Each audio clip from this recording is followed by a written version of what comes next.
Nos encontramos con el ingeniero Carlos Chalaco, quien es miembro del movimiento Protesta, se desempeña como editor del diario Mercurio en Loja, además es colaborador en revistas digitales de izquierda como La Jiribilla y Rebelión. También es director provisional de Renovación Democrática y el ingeniero, en base a sus conocimientos, nos ayudará a interpretar un tema de actualidad como es el caso de corrupción en Petroecuador. Buenas tardes, ingeniero. Bueno, muy buenas tardes, agradeciendo por la entrevista.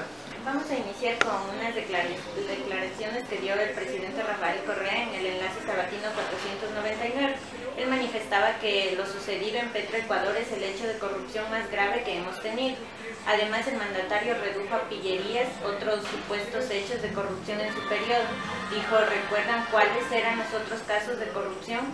Un pillastre con un título falsificado, un crédito dado de $800,000, que en la época de Raúl Carrión, exministro del Deporte, y yo estoy casi convencido de que no fue él, sino sus asesores, que partieron contratos para dárselos a diferentes contratistas, pero eran realmente pillerías y esto sí es corrupción de verdad. Solamente un caso es calificado como grave según el presidente Rafael Correa. ¿Considera que todos los actos en los que han existido irregularidades durante el actual gobierno deberían ser calificados como hechos graves de corrupción? Por supuesto, y gravísimos. Y dicho sea de paso, que ahora el presidente quiera darse lavatorios de pecho y estos golpes digamos extemporáneos, él conocía estos temas. Vuelvo a repetir, Alberto Acosta, quien en aquel entonces se desempeñaba como presidente de la Asamblea Nacional, ya advertía sobre lo que representaba esto. Hay un hecho gravísimo de corrupción que el presidente ya debía haberlo advertido, porque lo que se hace básicamente para llegar a esta contratación es utilizar empresas internacionales, es decir, yo uso la imagen y la marca de una empresa internacional, le pago X cantidad de dinero a esa empresa que sepa es australiana, y con ese grupo yo puedo contratar aquí a nivel local. Obviamente me están pagando como que fuera una empresa internacional, me están pagando como si tuviera técnicos internacionales y capacitados, pero la realidad es que está contratando aquí a gente normal, a gente que vive acá en el Ecuador. Y si al presidente eso no le parece grave, yo creo que debería revisar sus conceptos tal vez en el tema de corrupción. Lo segundo es que este caso no es el primero. Recordará usted que el exasambleísta Cleber Jiménez también había denunciado un hecho relacionado precisamente con este mismo grupo de empresas, que es la famosa reventa de petróleo. ¿Qué es lo que hacían? Le estaban vendiendo en teoría a Petrochina, pero a su vez Petrochina lo único que hacía es, en lugar de llevarlo a la China, lo que hacía es revenderlo aquí mismo. Lo vendía en Nicaragua, lo vendía en el Perú a través del puerto del Callao y lo vendía en los Estados Unidos. Un acto públicamente controlado en donde representaba, diríamos, un perjuicio enorme de casi $1 millón por día para el Estado ecuatoriano. Si eso no le parece grave al presidente, habría que preguntarle nuevamente, vuelvo a repetir, cuál es el concepto de gravedad. Ha habido muchos casos de corrupción y lamentablemente las petroleras a mí parece que son nada más un caso, la punta del iceberg. Lo que hemos descubierto es apenas un pedazo de toda la corrupción que ha existido, porque dicho sea de paso, habrá que seguramente de venir otro gobierno e investigar qué ha pasado con los contratos de tercera generación, qué pasó con los contratos de Movistar, qué ha pasado con los contratos de la empresa Claro. Es decir, que el tema petrolero es apenas una arista de mucha de la corrupción que lamentablemente existe en el tema petrolero, en el tema minero, en el tema de hidroeléctricas y obviamente en todos los sectores estratégicos de este país. Además, Cristian Viteri, asambleísta de Alianza País e integrante de la Comisión de Justicia, el 16 de noviembre en una entrevista para Contacto Directo del canal Ecuavisa, mencionó que dentro de su proceso de fiscalización que lleva a cabo, ha logrado descubrir que el informe de asistencia penal internacional no llegó el 29 de septiembre, como había dicho Galo Chiriboga, fiscal general de la Nación, es decir, un día después de que Carlos Pareja viajó a España, sino que el documento realmente llegó el 26 de septiembre. ¿A su criterio se lo dejó escapar intencionalmente a Carlos Pareja o existió negligencia dentro de la Fiscalía? Para mí hubo intencionalidad en el tema, porque no hay que olvidar un hecho. Quizá este es un hecho jurídico, dentro del Ecuador, pero la publicación de los papeles de Panamá aparece mucho antes, mucho antes. Lamentablemente, como usted sabe, los periodistas que investigaron esto, Obermeyer, Frederick Obermeyer, ellos no tenían un conocimiento del español. y por eso es que pidieron ayuda a muchos periodistas a nivel internacional. Entiendo que acá en el Ecuador el grupo de Panama Papers tenía el apoyo de Teleamazonas, pero Teleamazonas o este periodista de Teleamazonas no se dio el tiempo de investigar a todas las personas, es decir, únicamente hicieron una búsqueda de las cabezas principales, presidente, vicepresidente, algunos ministros, pero no se percataron de buscar, por ejemplo, de gente como relacionada con Petroecuador, con otras empresas. Pero cuando empieza una investigación más prolija, en el perfil de Federico Obermeyer, empiezan a aparecer este tema de contratos petroleros, empieza a aparecer, por ejemplo, el nombre de Alex Bravo, y es, digamos, es lo que se hace eco Focus. La investigación no es propiamente de Focus, la investigación es de este periodista alemán, Federico Obermeyer, que es quien obviamente le da los datos de estas cuentas. Al empezar a descubrirse muchas de estas cuentas, muchos de estos depósitos que existían, que son, dicho sea de paso, de la esposa de Alex Bravo, de familiares de Alex Bravo, también familiares de Carlos Pareja Llanuselli, cuando se descubre toda esta red de corrupción, básicamente diríamos que el Ecuador tuvo una respuesta bastante tardía al tema. Y eso tiene mucho que ver, y ya que ustedes son de la carrera de comunicación social, tiene mucho que ver con las deficiencias que todavía tienen nuestros medios de comunicación a nivel local.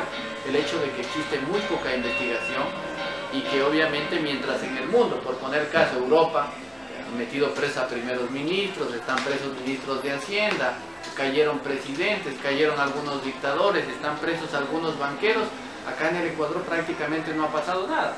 Panama Papers no pasó de ser un titular y ahora un pretexto para una consulta en estas elecciones.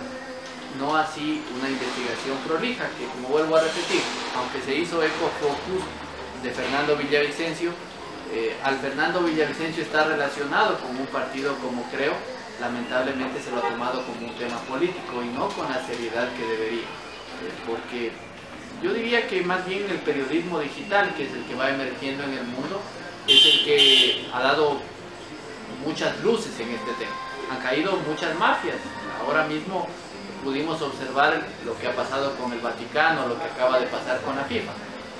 Todos esos filtraciones que le llaman leaks en el lenguaje anglosajón, básicamente nos han dado cuenta de que existía un conocimiento de este tema.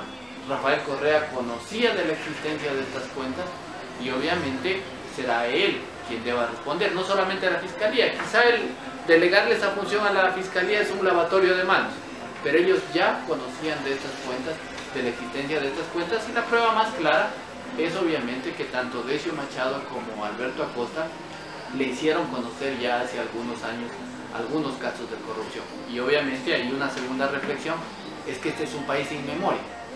Este es un país en donde X persona da una declaración hace 2 o 3 años y la dejamos allí, en una mera declaración. Y obviamente no se logró investigar a fondo porque quizás hubiéramos podido detener algunos de estos actos de corrupción.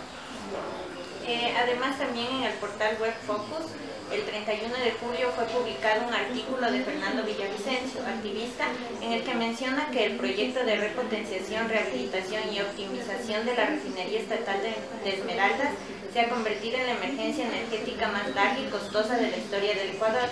Tiene la misma edad de la Revolución Ciudadana. Según el activista, el proyecto original de repotenciación de la refinería estatal de Esmeraldas fue por 170 millones en el año 2007. Al 2015 la obra alcanzó un costo de 1.200 millones según el gobierno. La investigación de Focus revela que la cifra puede superar los 2.200 millones. Considera que el costo tan elevado de la refinería ya era un indicio de que algo raro sucedía en la petrolera estatal. Por supuesto, y no es el único caso, hay varios casos. Cuando salgamos un momento el tema, por ejemplo la hidroeléctrica Coca-Cola Sinclair, si usted quiere un tema más local, el cuarto eje vial, casi todas las obras de la Revolución Ciudadana tienen esa misma lógica, ese mismo común denominador, el hecho de que terminan valiendo 5, 6, 7 y hasta 8 veces más. Y obviamente uno esperaría que aún con esos elevados costos la refinería de Esmeraldas esté funcionando, y lamentablemente no está funcionando. No está funcionando, tiene fallas estructurales que se han encontrado, la propia Contraloría ha encontrado falencias estructurales. ¿Por qué? Vuelvo a repetir, porque se contrató supuestamente a una empresa extranjera, pero esa empresa extranjera era solo el nombre de esta empresa australiana. Quienes trabajaban eran personas de Petroecuador, personas relacionadas directamente con ejecutivos de Petroecuador, y obviamente ahí, como usted bien lo menciona en la pregunta, debían tener una alarma. Yo no creo que el presidente venga a decirnos ahora que no conocía. Si él debe conocer cuántos pagos. Yo me imagino que si de pronto hubieran pasado algunos meses, el presidente pudiera estar desinformado. Pero esta es una obra que lleva años. Imagínense ustedes de la primera piedra que pusieron junto al presidente Hugo Chávez. Ya han pasado más de un lustro. De modo que en 5 años que el presidente de la República no se entere, querría decir prácticamente que él vive encerrado en Carondelet. Y por lo menos ese no es un caso, no es una justificación que se le hace. El presidente conoce de esos temas, ha pasado mucho tiempo, y obviamente una alarma para él, en el caso de quererse lavar las manos o en el caso de querer salir de responsabilidades, es que quizás hubiera pasado poco tiempo, pero ha pasado mucho tiempo y esas alarmas estuvieron activadas. El sobreprecio es enorme, no estamos hablando del doble o el triple, estamos hablando prácticamente de 10 veces más el precio inicial, y eso es algo que lógicamente tendrá que investigar la próxima Asamblea Nacional. Debería existir, digamos, una mayor regulación por parte no del presidente exactamente, sino de las diferentes entidades que han sido designadas para realizar estas labores, como por ejemplo la contratación de la petrolera estatal. Sí, el gran problema es que la fiscalización termina siendo amañada también en este país.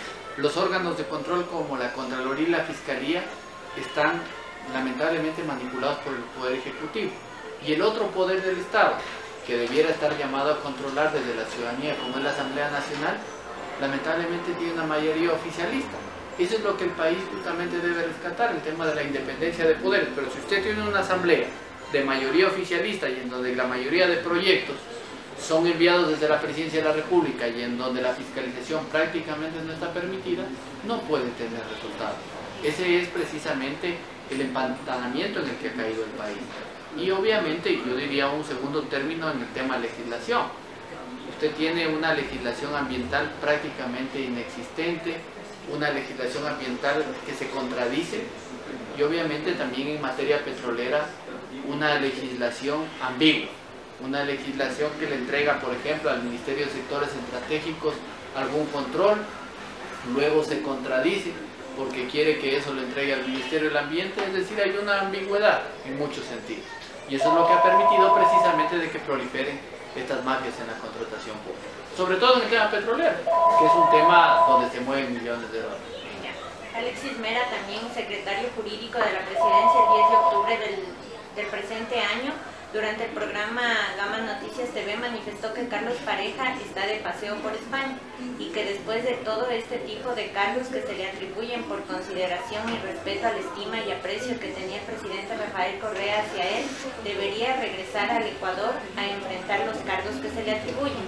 ¿Cómo valora usted dichas declaraciones, tomando en cuenta que Pareja hasta la fecha se encuentra con paradero desconocido? Sí, en efecto, no es la primera vez en que el gobierno de la Revolución Ciudadana anuncia de que alguien se puede de vacaciones. Recuerde usted el Primo Delgado, recuerde usted el caso del juez Comecheque, y así muchos casos de corrupción. Ahora mismo el tema de Ramiro González, que hasta la fecha no se ha logrado esclarecer en el tema del IES. Son temas que quizás son dolorosos para nuestra clase política. Estas disputas se han vuelto como que una costumbre ya de la presidencia, por así decirlo. En efecto, porque recordemos el primer caso de este gobierno, el caso Cosurca y mucha de la contratación que tuvo el propio hermano del presidente. Ahí también se dijo que había abusado el hermano de la confianza. Luego la contratación o la compra de medicinas que han tenido a través de la hermana del presidente.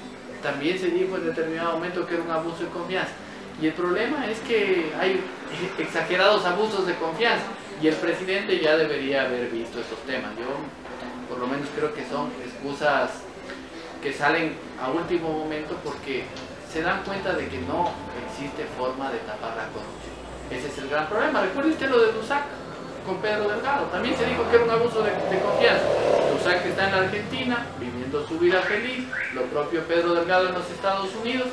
Y esa es la lógica que no debemos permitir. Porque claro, también en las últimas horas se ha dicho de que Carlos Pareja podría negociar un retorno acá de Ecuador. Y esa negociación seguramente será decir, rebájenme la pena para yo decir quiénes conforman esa red de corrupción. Pero lo lamentable que ocurre en este país, o lo cuestionable más bien que sigue ocurriendo en este país, es que siguen cayendo los mandos medios, siguen cayendo los pequeños, pero no termina cayendo quienes están a la cabeza.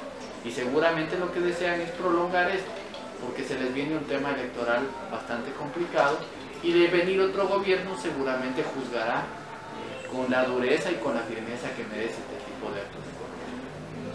También el doctor Jofre Campaña, ex asesor jurídico de la Presidencia de la República, el 11 de noviembre del 2016, en una entrevista para Teleradio AM, medio de comunicación privado, manifestó que es muy difícil en Ecuador lograr una extradición. En base a lo dicho por Campaña, ¿puede ser posible la extradición de Carlos Pareja? Es muy difícil, en efecto, yo comparto ese criterio del jurídico, pero yo creo que es muy difícil porque, en primer término, estamos hablando de una red de corrupción global. No se olvide que los intereses que protegían muchos de estos contratos no están aquí en el Ecuador. Estamos hablando de Tailandia, estamos hablando de Vietnam, estamos hablando de la China, estamos hablando de los Estados Unidos, estamos hablando de Francia. Es decir, son contratos con muchas empresas estatales, no son empresas transnacionales, empresas estatales, en donde obviamente hay intereses de esos presidentes, y quizás lo que busca Rafael Correa y todo el régimen es no cerrar las puertas hacia eso. ¿Qué pasaría, por ejemplo, si de pronto salen perjudicados los intereses de Petrochina? Obviamente la China no daría muchos de los empréstitos que ahora mismo se necesitan. ¿Qué pasaría si, por ejemplo, salen en cambio perjudicados los intereses de los Estados Unidos? Seguramente sucederá cosa igual. De modo que es un tema muy, muy difícil, harto complejo, y que obviamente lo que esperaríamos nosotros es de que sea juzgado, pero se ha convertido en este país casi también en una costumbre en que los corruptos salgan al exterior y vivan en un turismo bastante holgado, desde presidentes hasta ministros. Y usted recordará que desde hace más de 15 o 20 años tenemos la misma lógica: el que la gente escape, el que millones de dólares escapen, y el que esos hechos queden nada más en la retina mediática. Porque quizás también hay un caso bastante grave, el que los medios de comunicación, o los periodistas, más bien los periodistas más que los medios de comunicación, se arriesgan a poner su nombre en investigaciones muy, muy grandes, en investigaciones documentadas, y finalmente quienes terminan yendo a la cárcel son ellos. Fernando Villavicencio, periodista investigativo que publica sus artículos en Focus, el 25 de octubre en la revista informativa Democracia, transmitido por YouTube, manifestó que la red de corrupción es un tema que recién empieza, y que cuando haya un nuevo gobierno y gente decente frente a la fiscalía, la gente se va a dar cuenta de esta colosal corrupción. ¿Piensa que el actual gobierno está en la capacidad de resolver este caso de corrupción? No está en la capacidad, y tampoco creo que, con las disculpas que merece Fernando, a quien conozco incluso en persona, tampoco lo va a hacer un gobierno propio, porque no existe el marco legal para ello, existen muchos vacíos jurídicos, y obviamente al estar involucrado en el tema político quizás se le resta mucha credibilidad. Llegue quien llegue, va a ser muy difícil. No existe en el Ecuador, por lo menos es mi criterio muy personal sin ser abogado, de que no existe una legislación que castigue de una manera dura, que castigue de una manera ejemplarizadora a este tipo de temas. El tema de offshore, por ejemplo, recién se va a abrir una consulta popular, pero no tenemos legislación, ni siquiera Europa lo tiene, ni siquiera los Estados Unidos tienen una legislación para juzgar el tema de los offshore, de modo que acá solo estamos presumiendo sobre algunos temas, y aun cuando se les llegare a meter en la cárcel serán 10 años. Y la pregunta que queda rondando es: 10 años de cárcel, ¿servirán para purgar todo este caso de corrupción, todo el perjuicio al Estado, todos los millones de dólares y todo el retraso que eso significa para nuestro país? En lo personal, creo que no.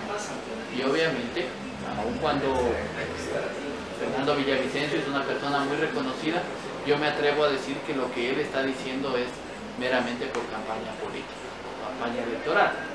Pero la realidad, y siendo profundamente objetivos, es que en este país no se juzga la corrupción, y que obviamente ni este gobierno, ni los que vengan, mientras no cambie el marco constitucional y legal, no van a poder juzgar tal cual se merece en este país. Lleva varios años la deficiencia legal aquí en Ecuador. Sí, por supuesto. Yo creo que esto es resultado del coloniaje. Nosotros desde 1830, en que somos república, venimos tratando de imitar constituciones. Ya Espejo lo decía antes de ser independientes, inclusive, que nosotros somos una antiparra francesa. Es decir, somos una copia de Francia, somos una copia de Europa, somos un espejo mal construido, y mientras no nos atrevamos a hacer nuestro propio constitucionalismo y mientras no nos atrevamos a poner penas ejemplarizadoras como sí sucede en otros países del primer mundo, lamentablemente seguiremos en lo mismo. Este es un país que premia mucho la corrupción, este es un país que olvida y es un país que deja muchas leyes con ataduras legales.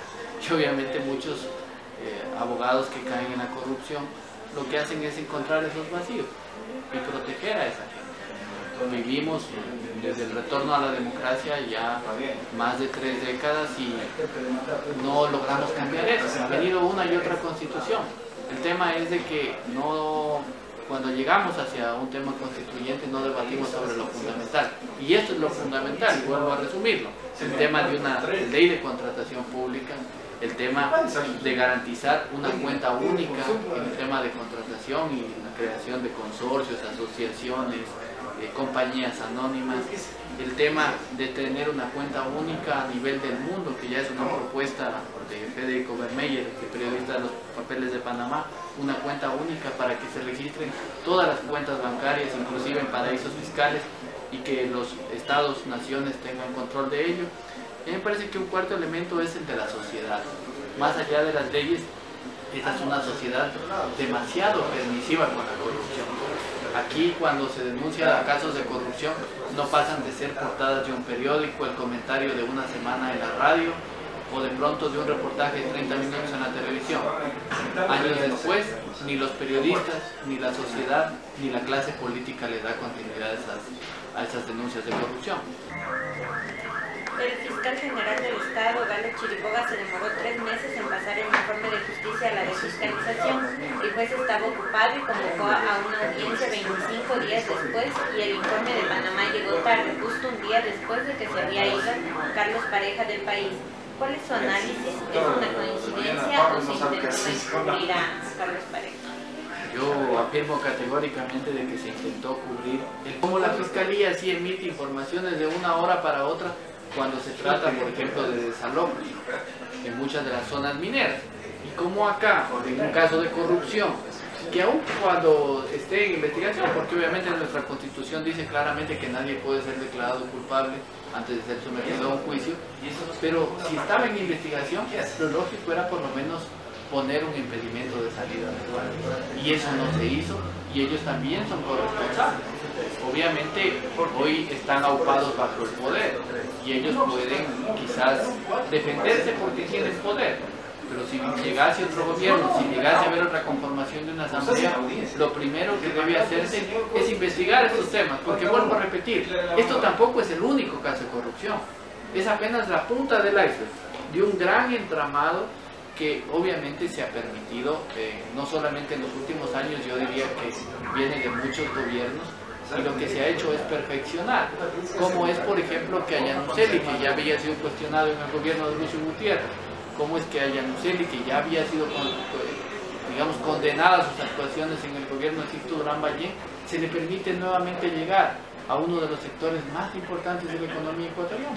Esas son preguntas que deberán responder ellos. Y obviamente lo que, digamos, también desnuda esto es de que hay, independientemente de los gobiernos, independientemente de los partidos, los grupos económicos son quienes ponen a las personas de confianza en diferentes puestos del país, no solamente en el tema petrolero, en el tema energético, en el tema minero, en el tema del control del agua, en el tema también del control del ambiente, porque eso sé que son los fundamentales.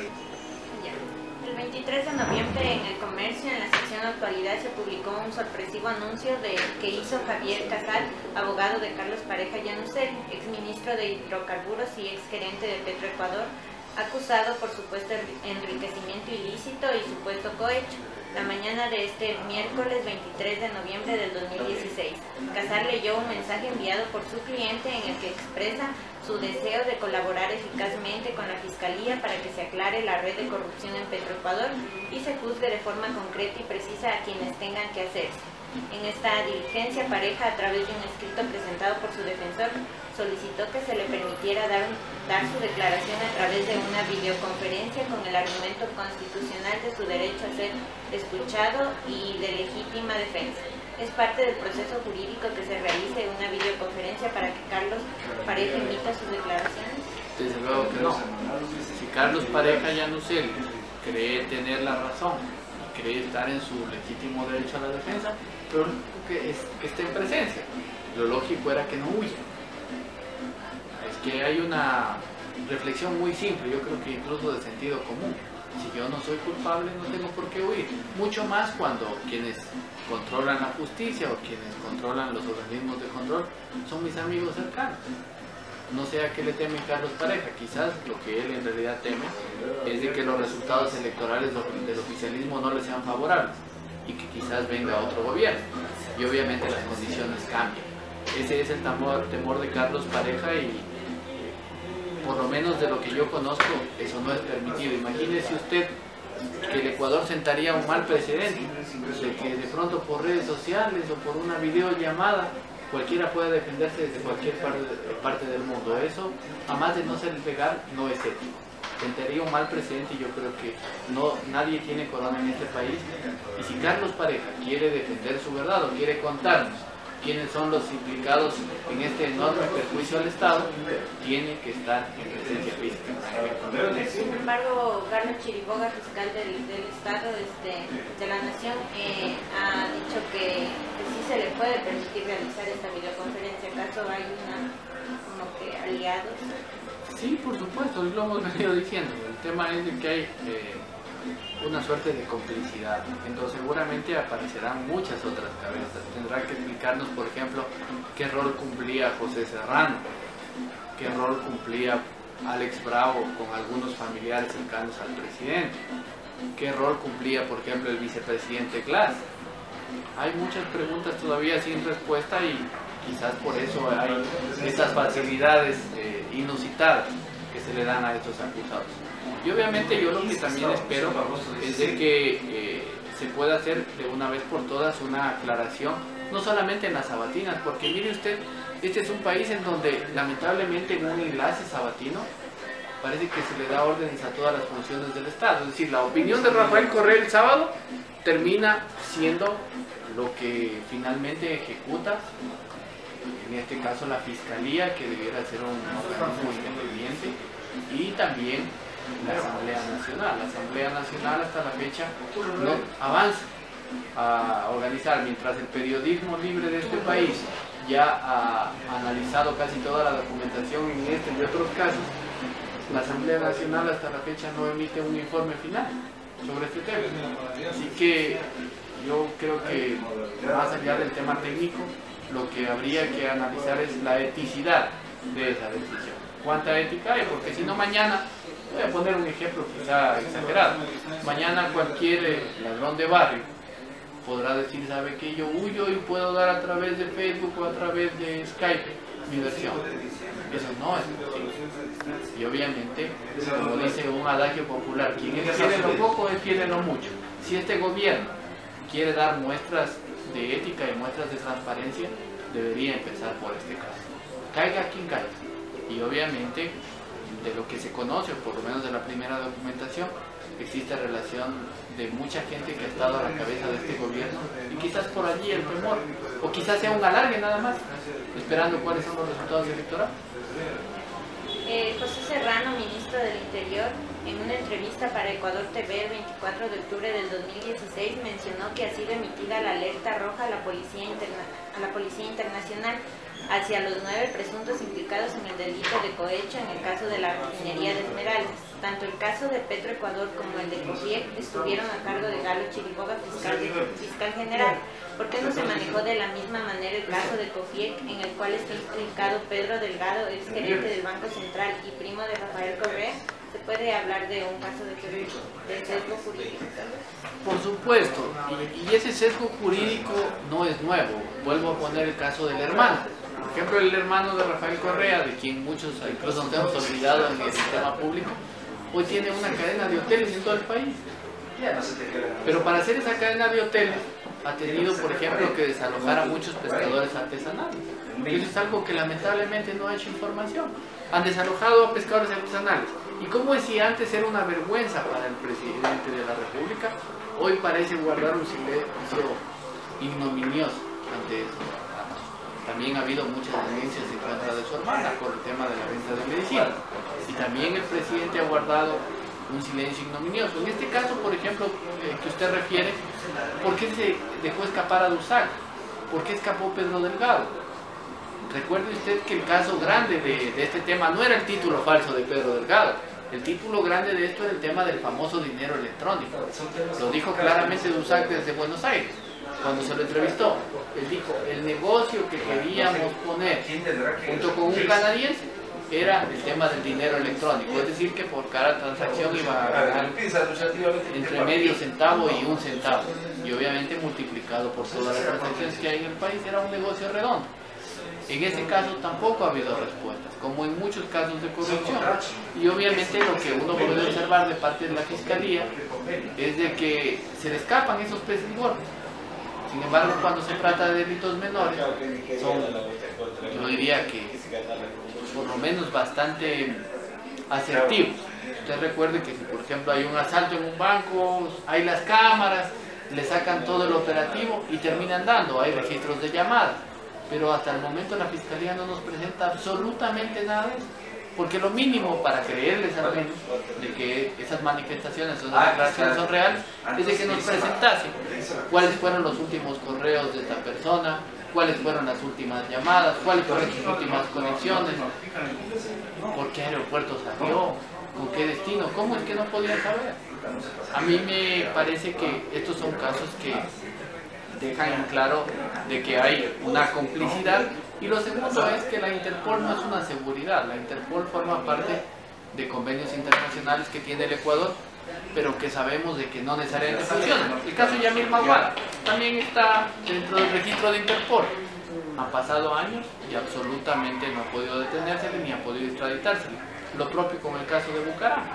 De modo que no esperemos que el haber puesto un comunicado a la Interpol vaya a ser que casos pareja no se retorne al país. Ya, ¿debería existir una investigación hacia el fiscal Galo Chiriboga? Por supuesto, y no solamente por eso. No se olvide que Galo Chiriboga, para cualquiera que pueda acceder a la página de los Panama Papers, es uno de los principales involucrados. Lo que no se ha logrado determinar, tanto en el caso de Galo Chiriboga como en el caso de Rafael Correa Delgado, presidente de la República, es a qué están destinadas las cuentas. Pero la existencia de cuentas offshore ya está comprobada. Lo dicen inclusive en un libro. Va a haber, entiendo, una segunda edición que va a salir en febrero del próximo año, de este libro de los papeles de Panamá.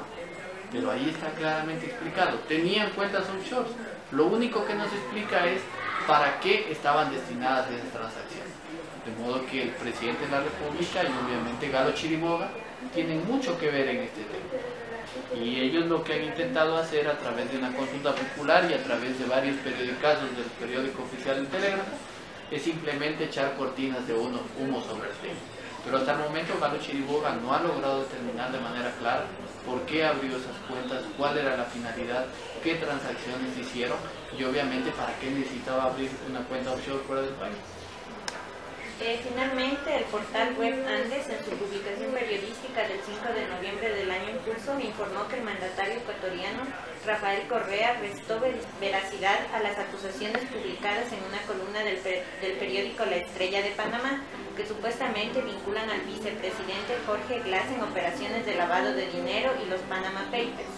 El 2 de noviembre, en dicha columna se aseguró que hay un informe de las autoridades panameñas que involucran al vicepresidente del Ecuador, Jorge Glass. Todo indica que es un grave y comprometedor. El secretario jurídico de la presidencia ecuatoriana estuvo la pasada semana tratando de impedir que dicho informe se filtre, incluye actividades como lavado de dinero. La columna La Estrella de Panamá ha sido calificada por el primer mandatario como chismografía de un diario amarillista. En base a estas declaraciones, ¿podríamos hablar realmente de que se está tratando de desprestigiar la campaña de Alianza País para las elecciones de febrero de 2017? Bueno, en primer lugar, en los últimos años, y ustedes como estudiantes de periodismo lo conocen, se ha dado por considerar periodismo a relaciones públicas. La gente antes no es más que una agencia cercana al oficialismo, financiada desde el oficialismo y que obviamente tiene noticias sesgadas. Eso más bien vendría a ser relaciones públicas, no periodismo. Pero bueno, lo que ellos tratan de decir es que fue una publicación y que no ha tenido ningún eco. Pero publicaciones posteriores del diario Estrella de Panamá dan cuenta de que ellos se mantienen en la información. De hecho, un tuit de Fredrik Obermeyer da cuenta de que en los próximos días ellos darán a conocer una segunda versión de los papeles de Panamá, es decir, van a subir mayor información. Y obviamente esperemos de que esa segunda filtración aclare muchos más temas. Pero el diario panameño se ha ratificado de que en efecto hay cuentas en Panamá.